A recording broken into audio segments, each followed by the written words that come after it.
subscribe कीजिए हमारे channel को और दबाइए इस बेल आइकन को हमारा आने वाला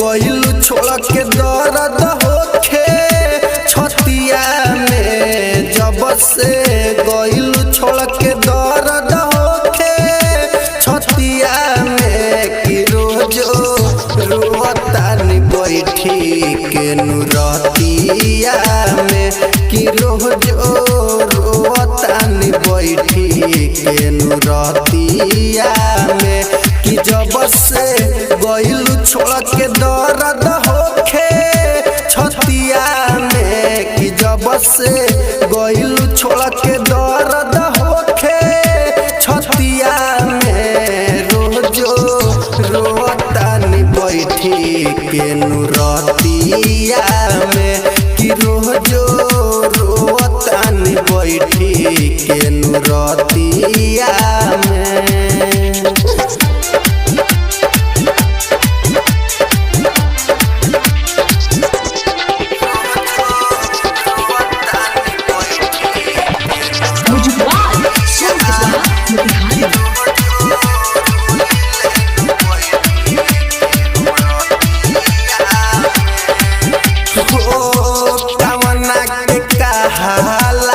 गइलू बदल हो चुपे चोरी जान तू तो ससुरा गइलू चल हो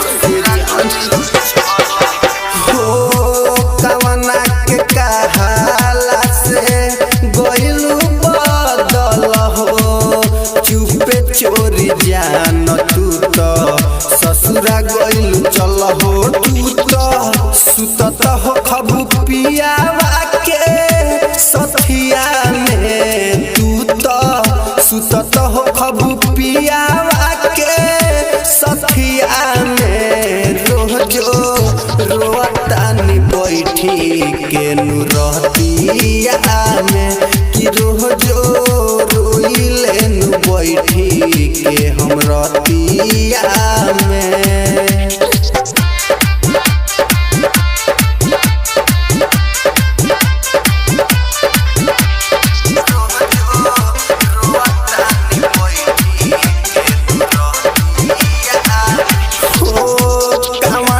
जन्म के साजा दिलू ऐसन हो तोरा बिनु जी कैसे सुनिल सजन हो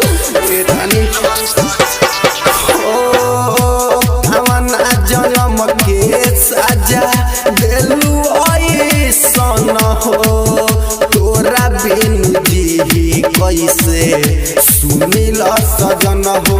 कौन कमी पैलू मुना के तू बतिया में कौन कमी पैलू दए के तू बतिया में रोजो रोतानी बैठी के नुरतिया में कि रोजो रोतानी बैठी के नुरतिया